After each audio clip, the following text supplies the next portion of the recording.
Alrighty guys, welcome back. So, we last left off with just coating all the pieces in the wood glue to add a sort of texture and a place for the paint to adhere.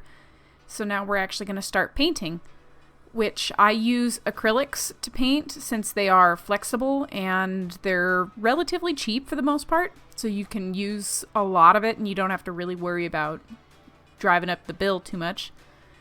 Since a good portion of this is just going to be mixing paint and covering the surfaces, I don't really think I need to explain how that's done. I mean, I'm just dipping paint, mixing the right colors according to my reference, and painting it on. The one thing I do want to mention with acrylics, though, is that before adding another color layer or adding a second coat, make sure it dries completely. Otherwise, you'll get really rough patches that they don't dry correctly. So do keep that in mind. Now then, to occupy you guys whilst I'm doing all this, I figured I would share some stories with you. I thought a lot about what kind of a story to share, and I think one of the coolest ones I could come up with would be not so much a story, more of an experience. As you know, I've been working on commissions and I've been taking commissions for the last, it's been 7 or 8 years or so. Throughout all that time that I've been doing these, as with everything, I've had a couple weird ones that have popped up. And I figure I will share some of the experiences with weird commission requests that I have received.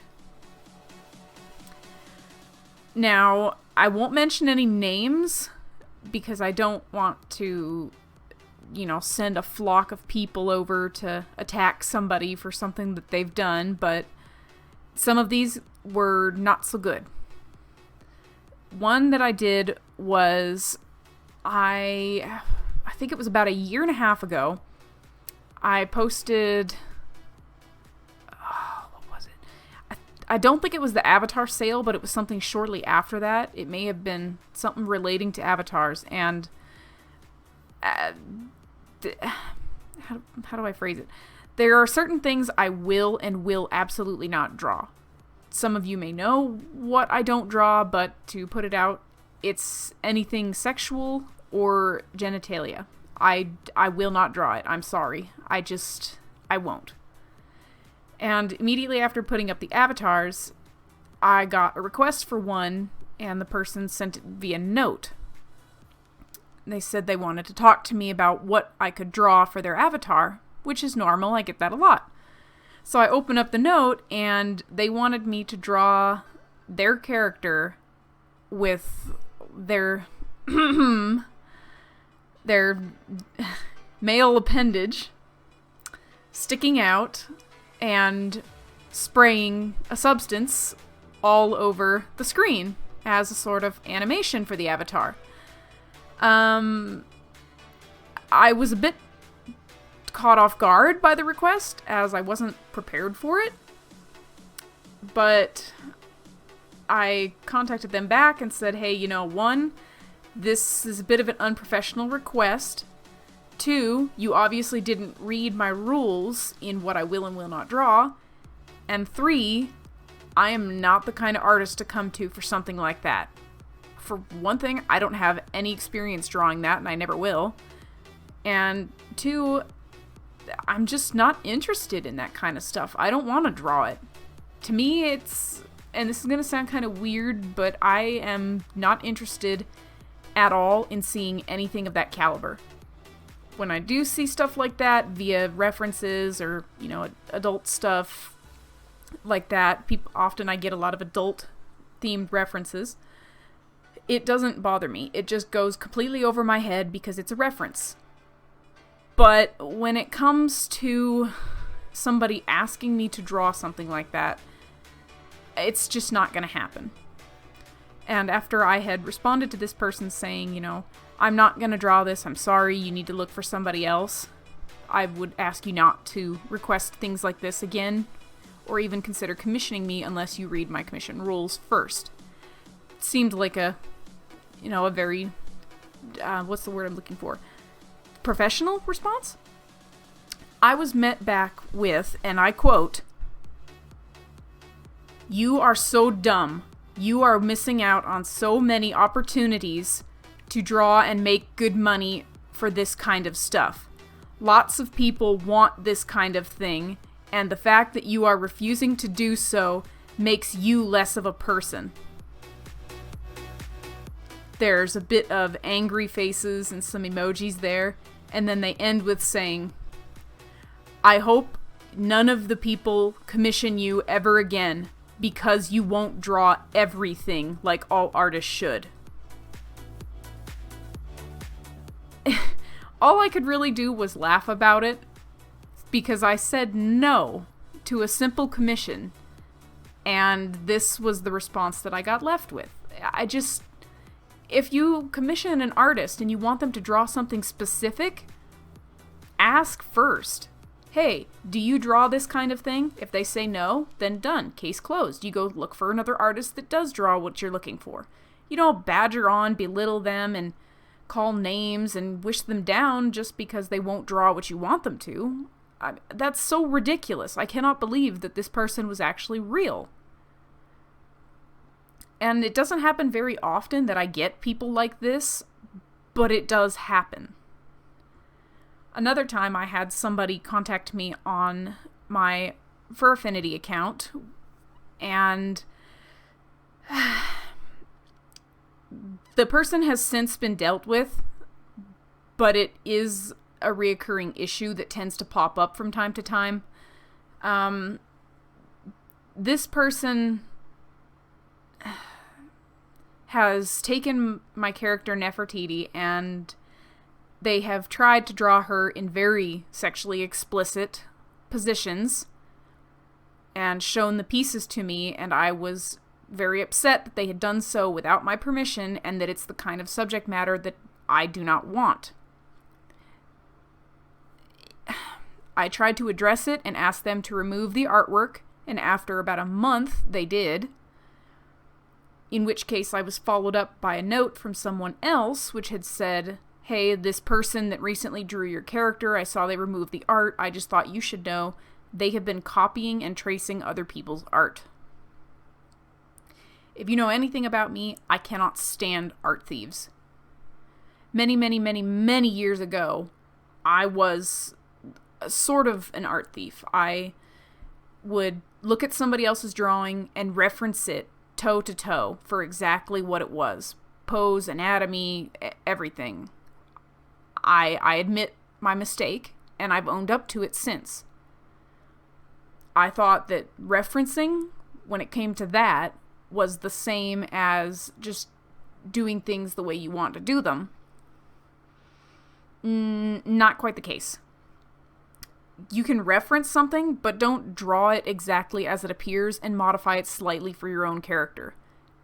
Now, when we get into the prospect of tracing something, or taking someone else's hard work that they've done and very poorly making an edit to it, that stuff drives me up a tree. I'm sorry. That is the lowest form of art theft that you can really do. That is basically like taking somebody else's work, slapping a couple colors on it, scribbling over the edges, and then posting it up as your own and saying, "Look at this, I take commissions. Commission me because I draw so good." No, the artist that drew the original piece may have spent hours and hours doing it, and not to mention the amount of years that they've put into perfecting that art form in their own style, and you've just completely stolen it from them. It drives me crazy. I can't stand it when people do that, and it happens far too often. That's why I appreciate artist alerts, and when people contact me saying, "Hey, somebody has taken your artwork here," or "Somebody drew your character there," because they don't always link back. So I don't find them very often. But unfortunately, that's just how life goes sometimes, you know? There's going to be goods and there's going to be bads. But enough of the bad. Let's move on to a good story. So I wanted to talk to you guys about something that happened to me recently. I was sitting in public, just eating my lunch. Occasionally I like to go out, and I'm sitting at the table and happen to have my page with me, and I'm doodling, and I'm working on a little doodle that I started. It's for a species that some of you may know. They're called sorek. I created them, oh god, I don't even know, 5 years ago, maybe? I don't recall. But when I had first created these little guys, I wanted them to be different. I wanted them to look unique, apart from something else, but I still wanted them to be cute. So the very first one that I ever created was done as a gift for a friend of mine who didn't have an OC at the time, and I thought, you know what, I'm going to make them a character, but I want it to be unlike anything that's ever been created before. And the end result was this. This was the character I created. Her name is Gardkina, after the person's actual name, and she is the very first sorek that I ever created.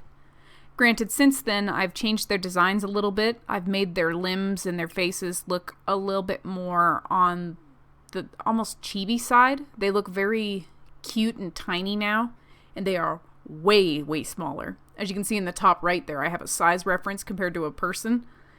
They're now about the size of a house cat, and I've changed their wings a little bit, but other than that, I've kept them relatively the same. Their ears are a lot bigger, though. That's one of the primary changes, is the size and the ears. And I created these little soreks, and I drew some when I was sitting at the table the other day. And, you know, it wasn't too much. I'm just sitting there having my lunch, having a good old time, and somebody had walked up behind me, and they were like, "Whoa, did you just draw that?" Any artist who's ever drawn in public knows this feeling.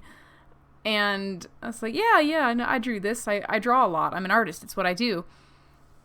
And I was just met with, "Oh, how did you draw that? How'd you learn how to draw like that? What'd you do? How'd you do that? How'd you do this? How'd you do that? Can you draw this? Can you draw like that? Can you do tattoos? Can you do this? Can you draw me? How do you do this? How do you do that?" And it was just all these million questions coming at me. I was laughing so hard by the end of it. I'm sitting here trying to enjoy my lunch and doodle a little bit, and I'm slammed with 20 questions. And it was just too funny to see this person astounded by the fact that I am a person that can draw.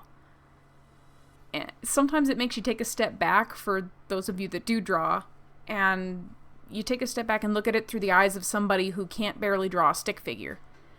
You can sit there and draw a realistic looking apple, or you draw a little cartoon character, whatever it may be. You drew that right in front of them, and they cannot believe it. It's like listening to somebody sing if you can't sing to save your life, like me. I wish that I had the ability to sing, but I could shatter glass with my ridiculous voice, so singing blows me away, as do any other talents out there that I myself don't have. And it's the same for people that can't draw when they see somebody that can. It's always a unique prospect to see how other people react to your abilities. And that's one of the reasons why I like drawing in public. It's fun just to see what people's reactions are when I'm working. So if you guys have any, experiences with drawing in public and somebody's come up to you and admired your work, leave a comment below and tell me about it. I'd love to hear what's happened to you guys. I mean, it would be awesome to see your stories and your perspective on things like that. It's always interesting to see it through somebody else's eyes or hear about their experiences. I'm a story person. I love hearing stories. I love telling stories. Especially when I talk with my hands, as I always do. That's why in my videos you'll always see my hands will be moving around like crazy. I'm just something else when it comes to talking with my hands. I always have, always will. Alrighty, so the next thing that we're going to be doing here, now that I have all these pieces, is I'm going to coat them in a type of iridescent spray that's going to create a metallic effect and let it dry. I can't remember where I got it. I think I picked it up at a local art store. I don't recall the brand, nor do I know exactly what it's called because it's written in another language. I think it's German. But it's an iridescent spray. I'm sure you can find it online. I'll see if I can look one up, and if I can find one online, I'll put a link to it in the description for you guys. It doesn't take very much, just a slight coat to add a little bit of iridescence. It works really good with lighter colors, but if you try to put it on darker ones, it's going to show up really gold. That's something I tested earlier, and it does. It shows up really gold, so be careful with that. I'm just painting the spines now. We're nearly done with the painting process. There's just a little bit more that I have to do to it. The first and foremost piece is just going to be getting all the pieces painted correctly. And once they are all done and they're all nice and dry and ready to go, that is when I'm going to take them outside, because you should never ever do this indoors unless you have a ventilated space. I'm going to spray them with a clear coat of lacquer to seal the paint. I'm using, what is that?